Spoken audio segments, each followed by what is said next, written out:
头一天，国道1号甲3号拢有塞车的情形，另外方面接锁较为预计明仔载雨会落上粗。国防特别条例原底初稿要协商，也毋过国民党团说要延到4月15以后，民进党即期是要等中国的指示才过来瞧。高雄凤山消防队有3台救护车，互人装追踪器，嫌犯承认是要掌握消息，保护民众业者，警方要扩大侦办。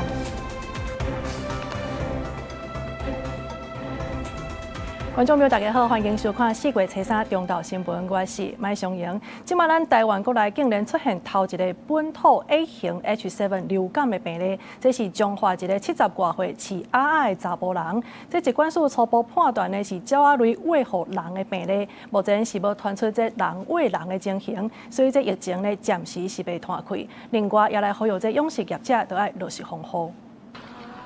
国内传出头一个本土人类感染 H7 流感病例，个案是中华70多岁男性阿龙，3月底破病，带院检查显示有肺炎，经过检验加基因定序，确认是 A 型 H7 流感病毒，属有欧亚普系。目前正好相关接触者33人，健康监测到4月初6，有3人预防性食药啊，好啊在6个亲人采检拢阴性，目前个案病况有较好，持续隔离治疗。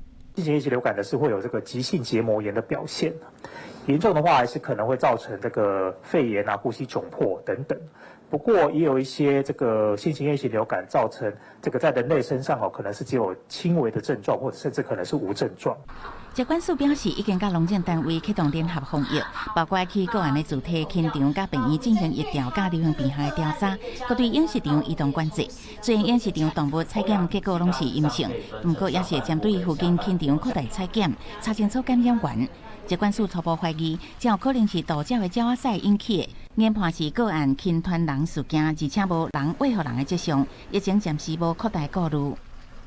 邻近的厂的部分那会再去做采检的工作，然后再一样送到兽医所去做鉴定。那原先它这个厂本来就是阴性依照我们禽流感的这个防治措施，除非它是阳性厂才有可能会进行扑杀。我们目前的调查显示说，它并没有出现其他阳性的，不管是家人或者是禽场当中的禽那所以并没有进一步的传播疾管署提醒，牵头养殖相关工作人员伫作业过程爱落实自我防护。已经甲饲鸭的协会联络，会免费发放差不多5万片喙暗号饲鸭的人员。一般民众爱避免去接触，也是饲这的禽畜，嘛莫吃食禽类的鸟仔卵，也是制品，通降低感染新型 A 型流感的风险。记者采访报道。来看即马国际上呢，受到中东局势的影响，石化原料甲物价拢有起价。亲像这清明咱所食的这润饼糕呢，就是因为原物料逐项起，所以平均一包是要起5块。也搁有嘉义、台南甲屏东地区呢，这豆油业者嘛是因为做豆油原料甲包装成本拢有增加，所以拍算一买一罐起30块。包装差不多是安尼啦。手提已经包装好势豆油，哪比哪讲，屏东的豆油业者讲好加载，当初是用玻璃干仔底，外面用纸包。若无即阵塑胶物件叫无过，搁直起价，伊可能就爱读较冇咧烧。不过美国甲伊朗拍袂煞，原物料逐项起，因对元宵过后就宣布起价，一打起400，平均一罐起超过30块。像纸壳啊，像塑胶封套那这塑胶封套拢唔敢报价拢唔到个。唔知要几年落来啊！受影响的还有嘉义这间豆油老店，业者3年前就捌起过一届，因对去年的关税大战就开始动，这摆真正是动袂掉啊！因为豆店包材嘛是一工一款价，按算对5月初起，平均起5%至10%。进口原料进来的这一块，我们有调涨啊。如果都是用纯本土原料的时候，我们就没有做调涨的动作。对，就是因应的运输的一个费用跟他们的报关的一些费用。这个桶子，老实说，4月前的价格基本上一个桶子最少超过3块钱。台南的豆油老店业者就讲到，这阵的摊价绩效嘛是哪讲哪海头，因为包材厂商最近有可能会搁起3块。业者讲，塑胶包材绩效起上紧，因这阵也抓袂准要起偌济，加出来成本先家己吸收，不如个一定会起价。我们还没有去对所有的普罗大众消费者说我们要涨了，对。涨幅大概有多少？基本上应该是说，以业通的商品来讲，我们的幅度空间大概应该会以10块到20块，甚至要看未来的趋势会不会再上去。就由起价带动万物做回去，亲像清明爱食的润饼糕，都因为润饼皮土豆腐等等的原料拢起价，袂少店家嘛对得起。台南市有消保官去考察7间店，其中有2间起5块。消保官表示，起价也伫咧合理的范围内，会密切关心物价状况，保障消费者的权益。记者综合报道。台北市松山的民生社区呢，这路边竟然有一卡底上百粒称纸的袋仔，民众是惊甲报警察。警方追查呢，落尾是有找到这袋称纸的主人，讲是因阿公留落来的。本地呢是请义工要来甲拼，结果煞唔知影为虾米转拼伫咧遮。目前这警方已经甲称纸送去刑事局依法来甲侦办。甲树仔口的袋仔掀开，内面装的竟然是算大称的称纸，红豆安尼凊彩等伫遮。3月底有民众经过台北市民生社区的附近街，发现这袋称纸是惊甲紧报警察。警方唔敢大意，随调附近的监视器画面，发现是对乘运车弹落来的，随通知细里的乘运业者到案，佫指出称纸的主人是姓刘的查甫人。6月29日接获报案，路边疑似有1袋子弹。经了解，系垃圾清运业者自业主家中清运垃圾后放置。姓刘的查甫人甲警察讲，这称纸是过身的阿公留落来的，请伊讲来拼出来，唔知影讲已经互弹掉。伊佫讲阿公较早捌有拿枪，即摆已经报立，毋过警方清查煞查无报立的记录。警方清点当中是114粒称纸，已经甲称纸送去刑事局，检验敢有杀伤力，依法来究办。因为本案违禁物属于遗产，需要管理，警方仍会将违禁物品与相关的卷宗资料以函送的方式，将已过世的被告移送地检署来侦办，最终检察官依法会做出不起诉的处分。没有杀伤力的话，它就是不能激发，只是看起来像子弹而已。为了谨慎，鉴定报告一起都送到检察官这边，由检察官来做一个最终的认定。法界人士分析讲，警方会照检验报告来确认称纸敢有杀伤力，无排除函送细楼的查甫人含伊过身的阿公，甚至是捌持有的义工含细里的乘运业者。若是无杀伤力，同款是会照枪炮罪来办，请检方进一步厘清，而且追究乱弹乘运物品的废弃不清理法。目前专案搁伫咧扩大侦办当中。记者综合报道。另外，咱继续来看这高雄凤山消防分局呢，发现这队里有3台救护车，竟然互人家偷装追踪器。警方是抓到一个姓陈的嫌犯，伊落尾有承认讲是要掌握到这救护车出勤的动态，甲这个消息报互殡葬业者去做生理。后续这警方是扩大侦办，也来确认敢有其他的共犯。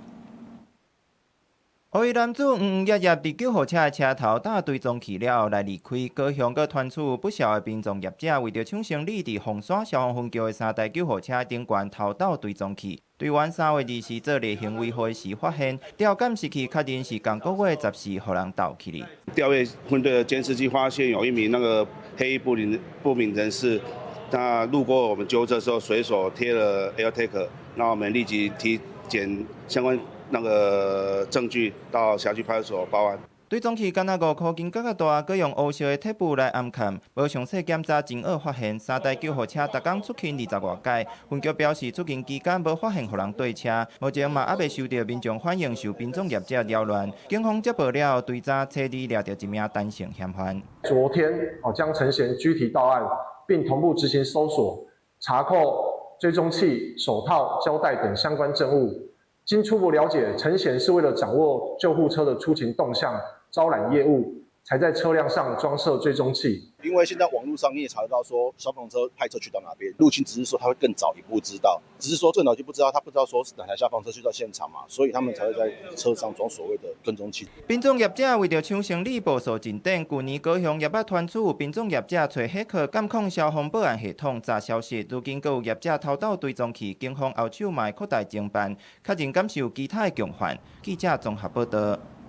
国际消息的部分，咱要大先来关心的，就是这美国总统 Trump 呢，前几日来是威胁要来扩大攻击伊朗，结果即马国际油价又搁压悬啊。有消息是指出讲，这伊朗即马是当咧荷姆兹海峡的边仔来设一条水道，要来建立收费站的制度，按算一档是会当赚1200亿的美金。那英国目前呢是找40个国家来开会，要求一定要无条件来开放海峡。美国彭博社报道，伊朗按算伫红珠海峡对关系好的国家过境的船只扣通行费，伊朗甲关系好的程度分做5级，关系愈好的通行条件是愈有利，费用是以人民票也是飞机货币来纳。船只通行爱先审查，付钱了后得到许可的代币加航线的指引。每桶的原油是收大约$1，一只大型的油轮通行费就要200万。以交战进程的运量来推算，伊朗逐年会当用这赚$1200亿美金。在英国的主导之下，大约40个国家初二召开红珠海峡的紧急会议，各国拢要求即时无条件重开这条关系到全球能源的航道，无爱互伊朗借红珠海峡威胁到全球的经济，不过无得到实际的进度。Countries across the world being impacted, and that's why we're so determined to see every possible diplomatic, economic and coordinated measure to get the straits reopened. 巴林伫联合国安理会提出一份决议草案，内容允准各国运用一切必要手段来确保红珠海峡的自由通行，按算初3表决。不过15个理事国看法拢无同，有好决权的罗西亚、中国甲法国拢强烈反对。伫这个时阵，国际油价已经因为川普侧翼强硬作战的宣言，又搁创一波高峰。伦敦的《金融时报》报道讲，波斯湾国家当咧积极思考打造一条代替路线，驶过红珠海峡，解决油甲天然气送袂出去的问题。虽然这种计划有高度的政治复杂性，而且成本真高，佮可能要开几落年才会当完成。不过最近几年地缘冲突是愈来愈严重，能源的供应是真要紧，显示出代替路线的重要性。公司新闻是会长编译。再来看美国内部，这总统 Trump 呢是宣布甲司法部长邦迪免职，这也正则是 Trump 内阁1个月来第2个落台的官员。这个邦迪呢，这14个月以来是大力来消停总统，甚至佮拍破司法独立的传统。当互人家伊入关，外界认为讲有可能就是因为这爱普斯坦性犯罪案处理了无好势，唔才会变做安尼事。美国总统 Trump 初2伫正式社群答问，宣布邦迪会转去民间部门做一份互人需要而且重要的新工作，也指定家己的前私人刑事辩护律师，也就是现任司法部副部长布兰奇接手代理司法部长。Trump 而邦迪是一个真出色的爱国者，同时也是一个真忠诚的朋友。也毋过专家指出，邦迪过去14个月，若无甲 Trump 的政治对手起诉互告，又搁无化解 Trump 甲性犯罪复合爱普斯坦的疑虑。President Trump cares a lot about loyalty, but he also cares about perceived competence or the ability to get things done. So I think here he didn't like the kind of mess of the Epstein files. 伫做美国最高执法官员期间，邦迪是 Trump 政策的拥护者，不过嘛已经推翻司法部长期以来必须爱独立运作的传统。So I think her legacy would be she tried to please the boss, but it was never enough. 今年2月，伫众议院司法委员会的听证会，互人问到 Trump 甲爱普斯坦案件的问题，邦迪要替 Trump 辩护。Like former Prince Andrew, Donald Trump attended various parties with Jeffrey Epstein. I want to know, were there any underage girls at that party or at any party that Trump attended with Jeffrey Epstein? This is so ridiculous, and that they are trying to deflect from all the great things Donald Trump has done. There is no evidence that Donald Trump has committed a crime. Everyone knows that. 邦迪是1个月来互人换掉的第2个内阁官员，另外因为不满处理移民听书等等的因素，前国土安全部长诺姆3月初5也互 Trump 甲免职。公司新闻景冠庆编译。2026年世界杯卡球赛呢，要伫美国、墨西哥也搁有加拿大来举办。也毋过即卖这决赛的门票计销煞，互人看到是真受气，因为上悬卡的门票呢，竟然是卖到10000外块的美金，差不多是台票36万。或者真侪球迷拢真怨叹，讲看这卡球赛呢，面事变做是好野人的娱乐。2026世界杯卡球比赛增加到48队，嘛是史上头一届有3个国家联合举办。不过，即马票价却是差袂完，因为即马票价是对需求随时调整，互国际卡球总会去卖甲摒弃。决赛上贵的门票已经自去年底8680块美金，花甲即马已经破10000块。对着真少卡球的欧洲人来讲，这都要加开足侪钱。有真侪德国球迷就讲，规气无爱去看。Seeing that World Cup, the prices are insane, and I wouldn't spend that much for a football game. I wouldn't go to the US for the World Cup because, I mean, the United States are not really a continent of football. 对着主办国之一的墨西哥，这当地乡亲的感受就更较深咯。1986年墨西哥办的迄一摆，球迷甚至会使伫咧开赛迄天现场排队买门票。到2026年，要买一张真正是足困难的。墨西哥一个球迷想要替3代人做伙买门票去看比赛，却发现讲门票真正是贵甲惊人。批评骹球原本是大家咧看的，即马煞变即款型。Poder comprar boletos, a mí desde el primer correo me dijeron que no. Y todavía intenté comprar por algún otro medio, la reventa oficial que hay en algunas páginas de Estados Unidos de deportes que así se pueden revender los boletos, pero la verdad complicadísimo y complicadísimo. Sí hay boletos. 除了票价贵33，即马国际局势嘛，互一寡球迷唔敢去，受到美伊战争的影响，佮加上美国执法单位即马抓移民抓甲真严，互真侪欧洲球迷感觉真不安。运动专家讲，即马去美国看球已经唔是单纯的旅游，受真侪风险爱评估。目前美国国会已经有69位的议员做伙抗议，认为国际骹球总会 FIFA 定介绍的方式已经互真侪老百姓买袂起。Traveling to America used to be like a normal thing, but you've got the whole immigration thing going on there, ICE, and America's involved in a war. That's unique in itself, pretty scary proposition. 虽然 FIFA 主席讲即马门票的需求创纪录，毋过这门票的价数遮尔悬，局势佫互人不安。即马骹球比赛也袂踢，就已经风波不断。公司新闻郑伟林编译。日本首相高市早苗甲法国总统马克宏两个人见面，双方呢是头一届用这联合声明的方式来表达对台海和平的关心。因是强调讲反对以任何方式来改变台海的现状，而且也来承诺会加强合作，就是印太地区的战略。咱外交部呢看到是真感谢，也来强调讲台湾会继续为印太地区的民主、和平甲繁荣来做出贡献。这回叫网架七龙珠当中经典的龟派气功姿势，日本首相高市早苗甲法国总统马克宏初一举行日本法国领袖峰会，会后两国头一届以联合声明的方式，表达因非常关注台海和平，反对任何以武力也是威胁的方式改变即卖状况，也承诺加强合作，落实日本甲法国的印太战略。对此，咱外交部重新强调，台湾会继续为促进印太区域的民主和平来做出贡献。联合声明强调台海和平稳定的重要性，并敦促相关各方透过建设性的对话，和平解决两岸问题。外交部对此表示肯定，并欢迎日法双方以具体行动呼吁国际社会关注台海的和平与稳定。即马中东战事进入第5个礼拜，日本甲法国也讨论防止海峡的安全，佮有原油等物资稳定供应的重要性。也拿美国斯坦福大学的乌核研究所的学者布立门，伊伫《金融时报》刊出来文章指出，伊朗透过少量的飞弹甲无人机的攻击，都甲防止海峡控制条的这款模式，可能加做中国对台湾施压的部署。伊认为中国凡是伫台湾海峡采取更较准确的经济威胁手段，冲击恐惊超过目前的波斯湾危机，呼吁美国甲盟友要量早做好准备。波斯湾的宽度介于33到380公里之间，部分是比台湾海峡更窄的。这无人机的攻防，未来是台海防卫跟这个作战中一个很重要的区块了。军事专家分析，台湾海峡的平均跨度是比荷兰海峡更较宽，要控制台海是更较复杂困难，也大大影响全球的晶片供应链。而且最近几年，真侪国家拢捌派军舰经过台海，强调伫国际水域的自由航行权，反制中国上空上胖要甲台海内海化的肖想。记者综合报道。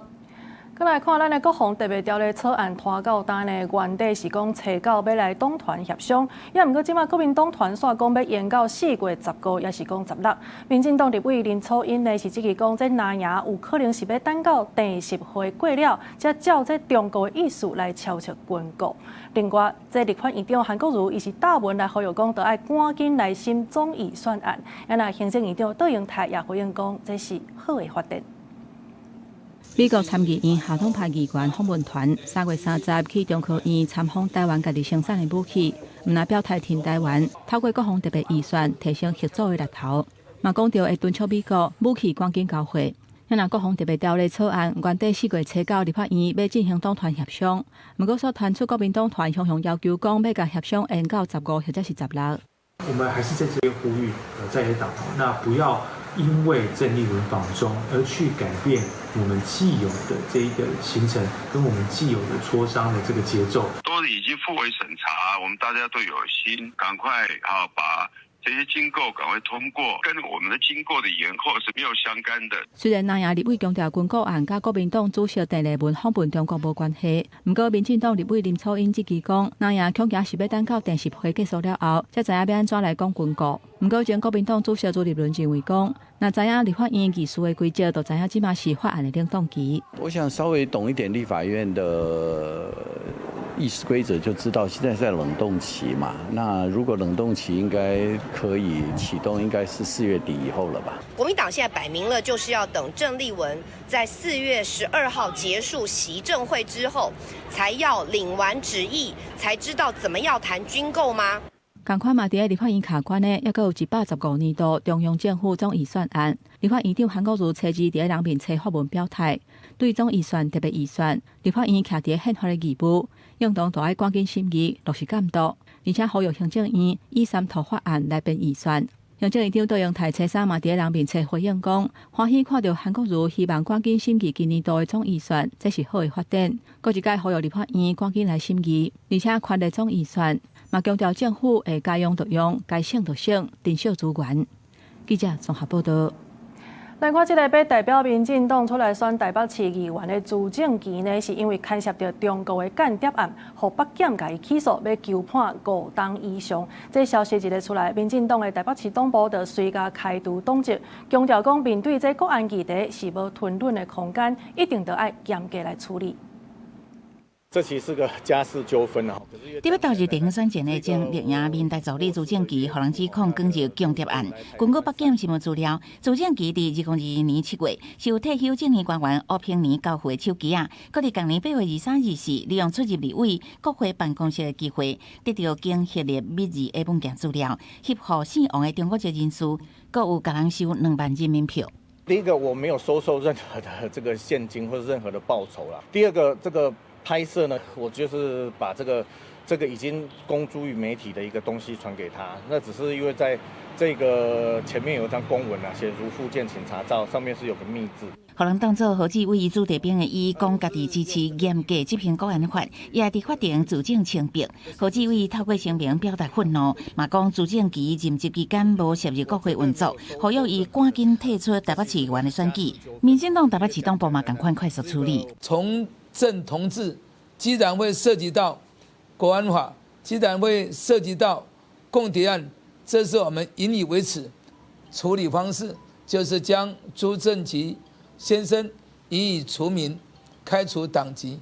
目前调查涉入国安相关案件，内容包含国安高层机要秘书、资深党员、民进党有前立委参选人，也是捌列入不分区名单，那样共款有民代助理在案。民进党动辄喜欢把促进两岸交流扣上红帽子哦。近年来的这个共谍哈，尤其可以接触机密档案的都是民进党。从过去以来的例子一直都证明说，真正的敌人都在本能寺。有共谍就法办，民进党的立场跟态度以及行动非常的清楚。如果真的要慎防共谍，蓝白为什么不支持民进党所推的国安法案？对国民党批评立院党内重要职务变强谍的升级管道，呼吁检调爱铁查。民进党是讲已经有明快处理涉入间谍案的党员，电脑案那赢，莫阁甲中国底高高甜。记者采访报道。来关心这外送平台 Uber Eats 呢是来公告讲要提关甲店头抽的这个趴数。平台是表示讲，因为这外送员权益保障，也有外送平台的管理法，伫今年7月中旬就要来施行啊，所以会影响到外送产业的营运模式，也有成本的结果。按算是对7月21日开始，这外送的订单呢，服务费用就会调悬。不过，即马外界也开始烦恼讲，这成本呢，恐惊落尾拢会算伫咧消费者的身躯顶。平日下昼探无顶多的浪棚，饮料店业者开始避讳，特别来临的热天，原本是业绩的高峰期。也毋过，即马做生理的成本恐惊还阁增加，因为初二外送平台 Uber Eats 发出公告，会对外送店头订单服务费，也就是对店头的抽成阁调悬。它抽成的比例占我们的毛利超过一半，这个数字听起来好像不多，但是你放到一个整个月的营业量来讲，对不对？那它可能就是说半个员工的薪水。平台说明，主要原因是外送专法会伫7月中旬正式实施，对外送产业整体营运模式甲成本结构带来重大影响。为7月2日针对美食外送店头抽成调悬2.5%，针对新鲜10月外送店头抽成调悬3%，服务费的上限上悬袂当超过35%。目前几啊间店头抽成拢已经伫30至35%，未来调整了后，抽成费率会来到32.5%至35%。现在这个物价上涨很多，所以我觉得这个就会影响到要去点的一个原因。我会希望政府单位可以去制定所谓平台对店家或是平台对消费者的抽成上限，平台它该负担的成本才会回到平台本身。外送工会批评，过去平台提供外送员时薪平均是270至290块，外送专法只是要求保障时薪245块，因为平台只是借机会起价，外界更加烦恼，因为店头成本增加，恐惊转给消费者。呼吁那这个政府以及业者那是否呢可以在呈现你的这个食品的售价的时候那能够同时去列出来，在这个到当地到这个店面去买的时候的物价。另外，副品代表示，当积极透过系统甲流程优化，毋望会当降低外送专法带来的成本冲击甲影响。针对今次调整各项费用，内部也在审慎评估中。记者综合报道。今仔日是清明连假头一日，在国道1号早起呢，就有真侪车辆啊，直北路段甚至是踏到村22公里尔。啊，那台中到中华呢，这时速嘛差不多是伫30左右。另外，这国道3号呢，中部路段嘛是同款。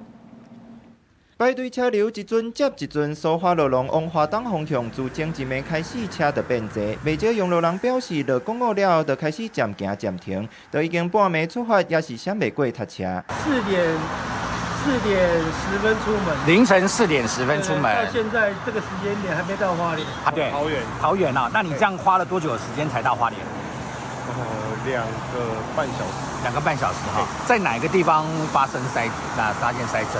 从苏花的那个头就塞车。苏花界往南车流也明显增加，公路局提醒，因为天气歹，山区道路也有部分路段大忙，请用路人要加注意。若国道路况部分，高公局预判连假第一天会塞车的路段，包括国一南下杨梅到头份、中华系统到埔盐系统、国三的南向中和到关西、后龙到万里等等。若公路南向嘛预计到暗车拢会真多。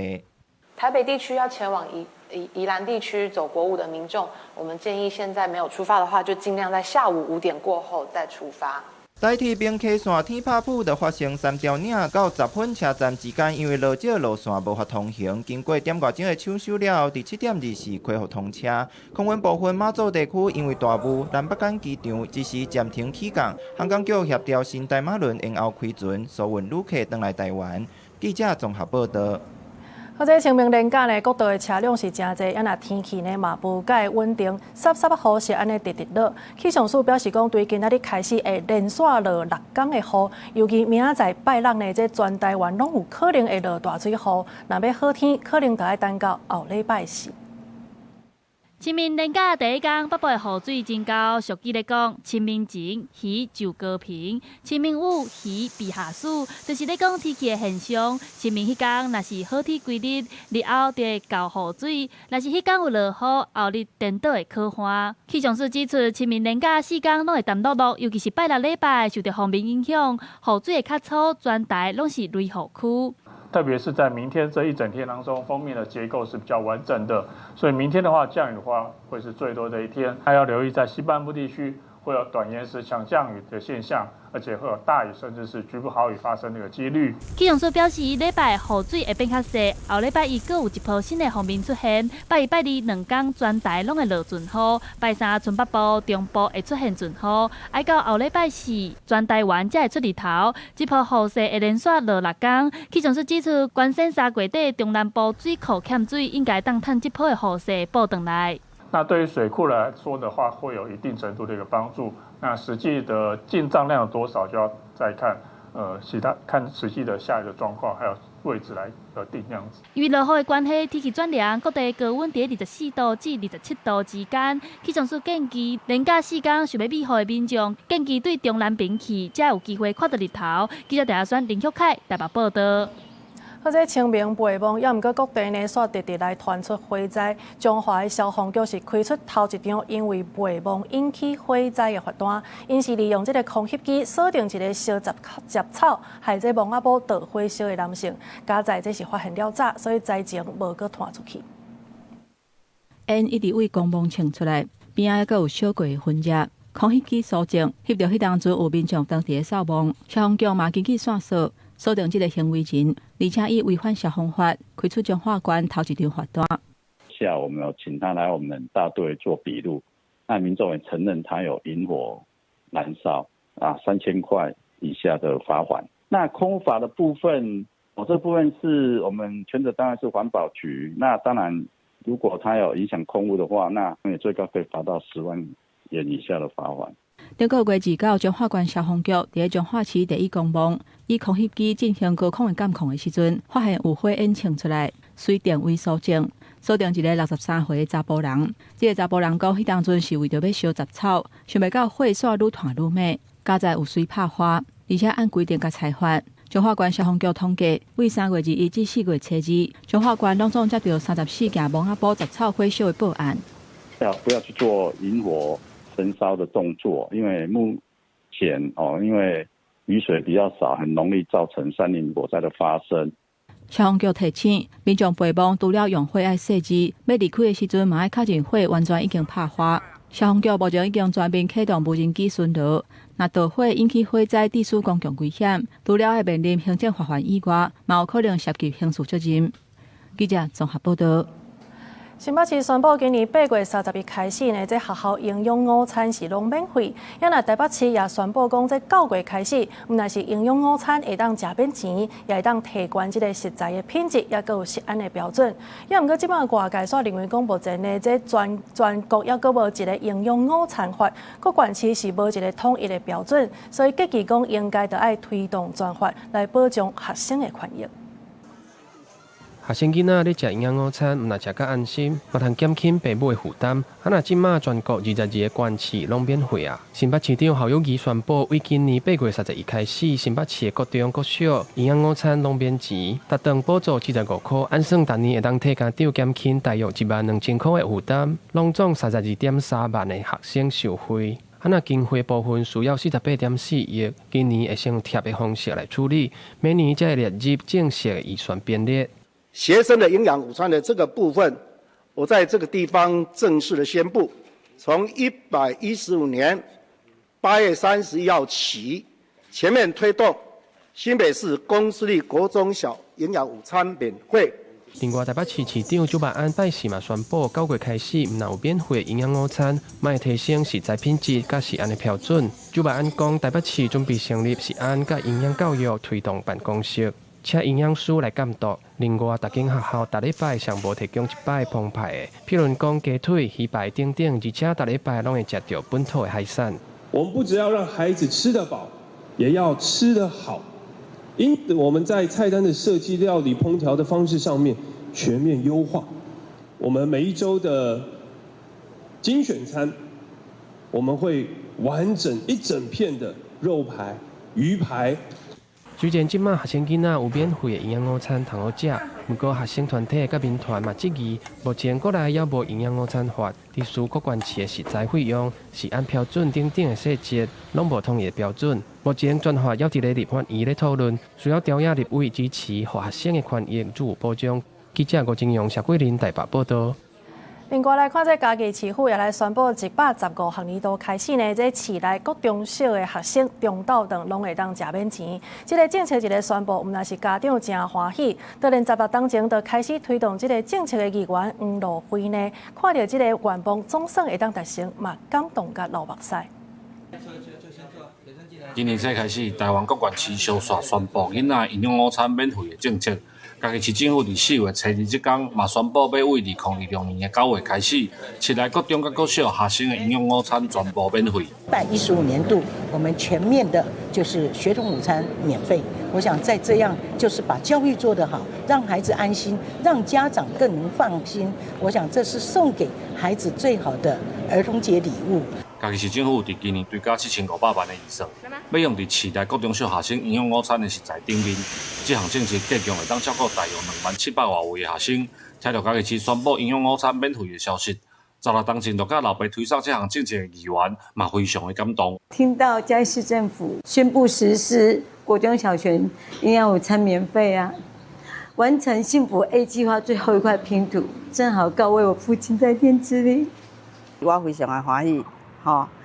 因为咱家是困苦的家庭，原来真多。那对于他们家境比较困难的，我觉得是一大福音。这个中昼顿免费政策伫4月进前，原本阁剩新北市甲家己市还未宣布，结果4月初2新北市宣布要缀咧做了后，家己市嘛伫初2宣布，所以为今年9月新学期开学，台湾的22个县市拢有替各中甲各小的学生提供免费的营养午餐。记者林慧婷家己报道。或者国际局势大变动来看，美国即马要针对进口的药品来扣100%的关税，也毋过在优惠台股的名单当中，竟然无台湾。有学者是烦恼讲，这是代表这药厂定价策略可能会起变化，台湾未来有这断药的风险嘛？啊，若是药师强志讲呢，伊是强调讲，即马台湾出口去美国的这药啊，其实是有限的，希望讲趁这个势来推动生产在地化，提升咱台湾的竞争力。美国总统川普伫美东时间初2签署行政命令，针对进口专利药甲原料扣100%的关税。不过，伫关税优惠台股股名单之中，并无讲到台湾，等于推翻正正行政院的讲法。对此，学者烦恼，这代表药厂的全球定价策略在改变。若伫美国俗价出货，就可能起关价卖予其他国家，而且台湾的市场规模相对来讲较小，未来有可能面临断药的风险。一旦全球的这个专利药品的定价策略的改变，那当然台湾就有可能受到影响。那这里面受影响程度比较多的，可能就是像一些癌症的用药，以及罕药跟新药等等。根据经济部的统计，2024台湾制药产业包括原料药甲製劑，總產值新台幣1196億，以內銷為主。出口到全球的金額是9.9億美金，其中出口到美國是3.23億美金。台灣出口到美國原料藥的總金額是0.17美金，佔原料藥出口總金額的9.9%。美國是台灣原料藥第3大出口國。这个部分我们会积极的来协助厂商了解后续他们的冲击。其实我们有做过初步的，至于要怎么样的产业的协助，我们会持续的努力。若进口原厂药的介绍可能因为关税提悬，强志刚认为对在地制药厂甲含名药厂颠倒更较好，希望借这届推动含名药生产在地化，提升国产含名药的竞争力。若行政院强调，台美签的 MOU 当中，台湾已经成功争取到含名药的相关优惠待遇，未来会继续关注美方关税政策敢是有进一步的变动。记者综合报道。今年这棒这统一赛的开幕战呢，是伫咧台南的亚太棒球场，有上万人来看比赛。也毋过这球场外口等下要招标呢，煞引起真大的争议。这球团呢，总是无讲无答安尼打广告，讲这户外的美食服务呢有缘再相会，或者球迷是气甲规巴都火。偏想讲这台南市的体育局呢，做代志拢无咧规划。即马面对着这社会质疑，体育局是强调讲一定会依法公开来招标。但是亚太棒球场历程开播办甲真轰动，统一赛队开过3场赛事，请1万外人来看，这嘛破台南职棒史的纪录。想袂到外口的美食单位逼出成绩，统一赛球团车技无讲无打，大广告。讲外面美食服务有缘再会，互真侪球迷不满，真侪人去市场黄伟摕的面册到会，甚至体育局的举国代表，互网友改做台南市韭菜收挂局。网友这支市府甲单位利用煞，就无要插人啊。记者嘛有问相关业者，无愿意出面受访。觉得那些商家也太过于可怜了，那明明是一个很有意义的东西，那现在被市政府这样临时喊卡，那他也不知道接下来人生再去球场服务的时间点是什么，我觉得非常的不值得，这些店家实在太可怜了。大家会觉得是被赶走，那其实背后就是因为他们很多事情签约什么都还没有敲好。那我如果是身为一个民众，我会觉得是这个部分比较夸张。统一赛球团发声明，感谢单位完成阶段性任务，有业者嘛普文，写4月初期广告招标，中央架一个清明连假，4月初8开标，互外界质疑体育局的招标时间伤赶。台南市体育局8月开播期间的单位是委由球团代办的临时性营运，因伫4月初已经完成单位招商标案，嘛有上网络公告，嘛有向相关厂商要标。制约范围是亚太承办主球场本体，不包含场外的空间。4月1号赛事结束，因球迷反映户外摊商服务仍有必要，或系上半赛事还有21场，所以我们必须透过公开招商，以符合采购的程序，并保障摊商的权益。体育局指出，因是亚太申办主球场的主管单位，得依法行政无特定立场，佮加无特别特定对象。球场外要有单位进驻，就必须要依法公开招标，市府请球迷和各界见谅。记者苏台南采访报道。伫南投，因为无这焚化炉，所以粪扫的问题呢是较好处理的。目前这县内民众是爱敲电话叫这清洁队来甲载大型的废弃物，一车是爱1500块。也毋过伫咧草屯呢，进前是载3件以内免钱的这个福利，即马所发现讲有民众呢是小贪，挑故意拆做几啊摆，害这清洁人员就爱遭足侪抓，所以即马草屯是决定要取消这项政策。清洁人员出动专车，用叶仔甲大型的家具压起来，要载去粪扫场。南投草屯已经有3件大件的粪扫载运免钱的福利，毋过今仔已经无啊，该转来使用者爱纳钱，叫一车爱1500块。原因是载3件免钱的时阵，有人挑故意拆几啊摆来叫，颠倒害清洁人员愈无用。因为3件都免钱嘛，大家就可能拆足侪摆，互阮清洁队爱走足侪抓。希望讲大家会使一个变通的方式，就是讲会使大家拢小少夹做一车，安尼分担这费用，安尼互咱一抓就会使收所有的大型家具安尼。嘛是不得已才爱拜托粪扫车来载倒转去，有影着收费用啦，只要是合理的价格，我是感觉不要紧。处理大型的粪扫有影较费气，清洁人员嘛真正无用。目前全南投叫清洁队来收大件的，拢爱收钱。毋过有的民众无爱纳钱，就偷偷倒粪扫。在咱这镇偏僻的蒙仔埔边，顶日啦，就发现有人偷倒废弃物。应该是地板拆除后啊，可能无照定数咧处理啊。来到山区就乌白倒掉安尼啦。现主时，这一镇公所已经会请南投县政府环保局来追查是啥物人咧乌白抌粪扫，要抓来依善法办。南投因为无焚化炉，粪扫的问题较歹处理，环保单位万台会当做着粪扫减量来减少粪扫。记者安秀南投报道。再来看这中东战争呢，也进一步影响到咱国内塑胶原料的这个介绍。新竹的传统市场有反而是讲，较早呢，伫咧中昼休困收单了后，这塑胶袋啊就会直接甲挂咧。不过即马呢，塑胶袋啊变遮尔贵，收单了后就爱赶紧甲收起来。甚至阁有便当店的业者呢，是甲原地免钱提供的这个塑胶袋啊，变做是一袋爱摕2块。来到菜车买菜，大人手头拢赶过来的塑胶袋啊，受到中东战争影响，塑胶原料起价，对塑胶袋啊使用量上大的传统企业来讲，影响不止啊大。摊商指出，较早休困收大了后，塑胶袋啊会直接留伫单顶，即摆专工收起来，过当工要做生理才搁摕出来。我以前不会收起来，我现在就要收起来。因为太贵了。哎，太贵了。像这种就现在也买不到了，透明袋子都买不到了。你说透明的买不到？这种买不到了，对。现在我们的货量都是用分配的啊。它会不会有时候听说叫不到货或者？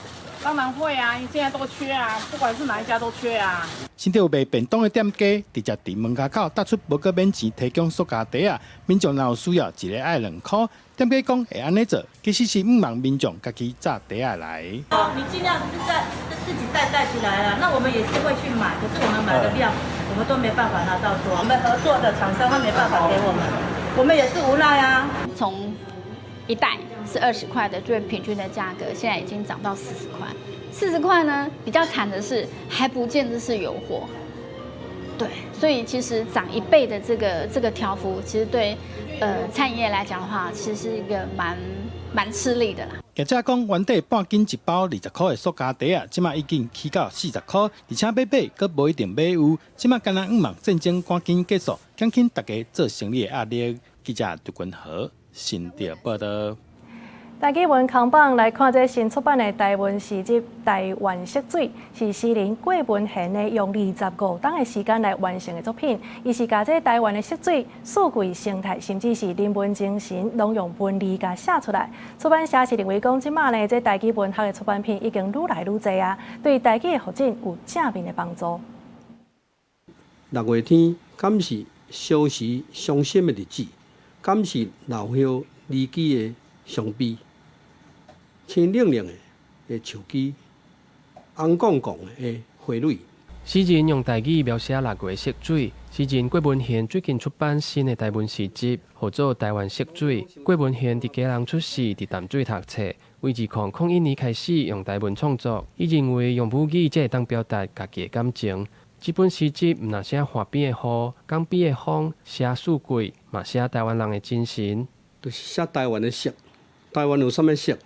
所以我有台湾的气候、台湾的地理，过来土地顶悬的台湾人，台湾人各种艺术文学，为了历史文化打拼这个人。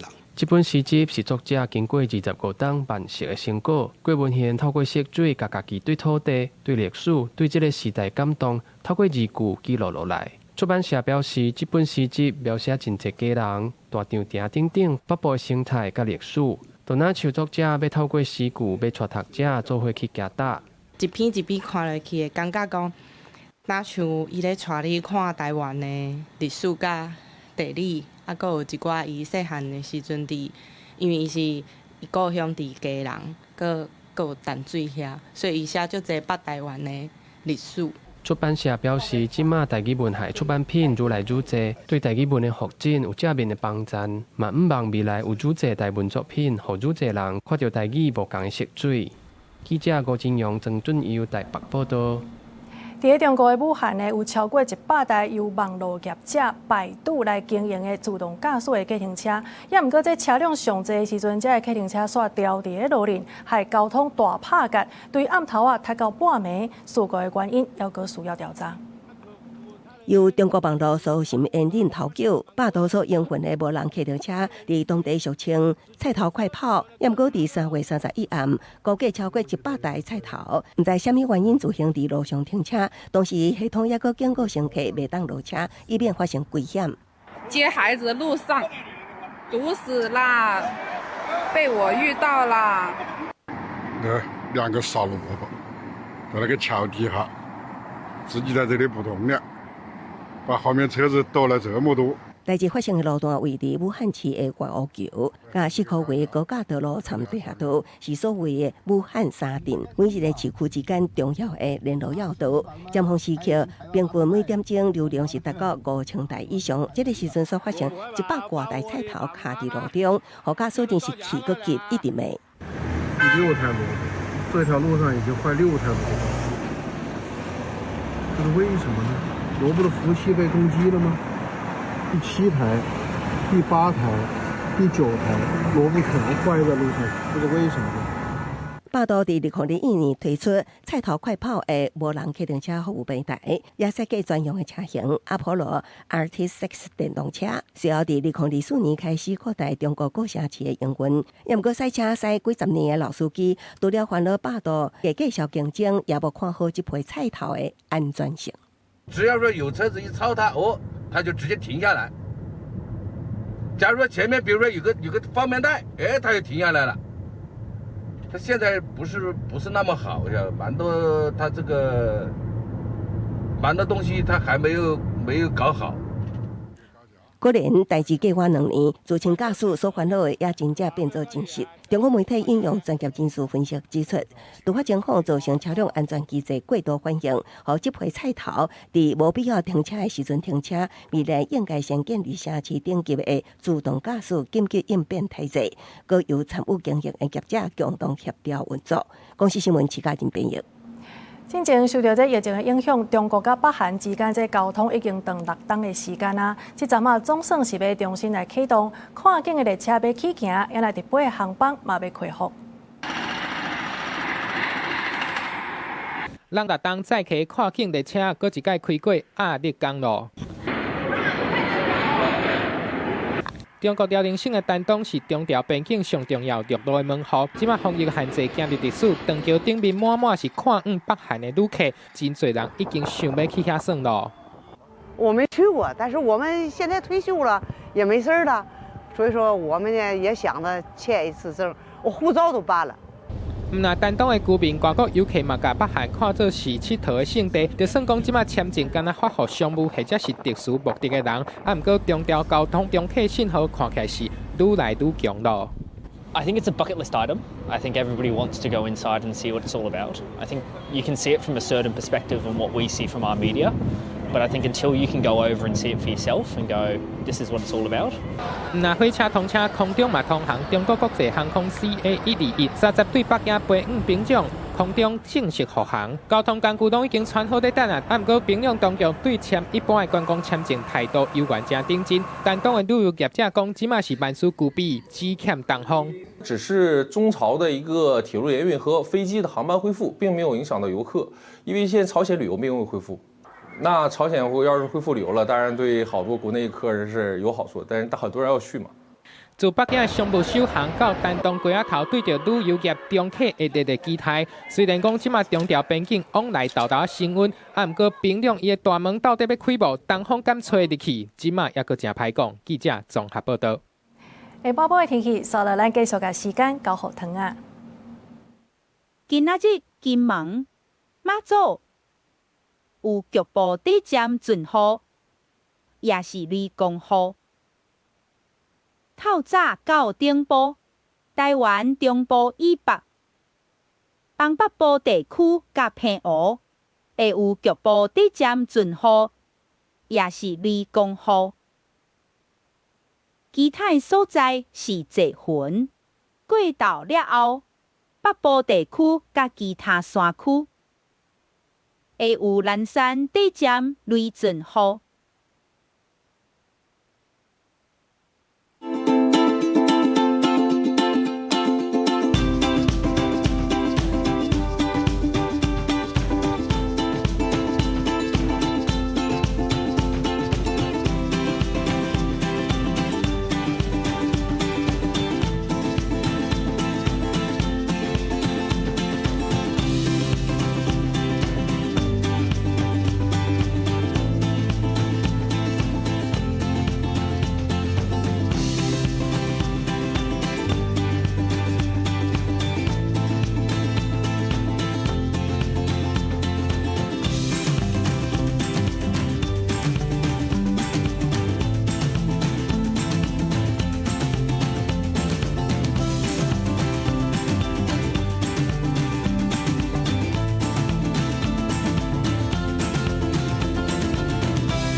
以上就是这则中岛新闻，感谢你的收看。后礼拜同一个时间，咱再相会。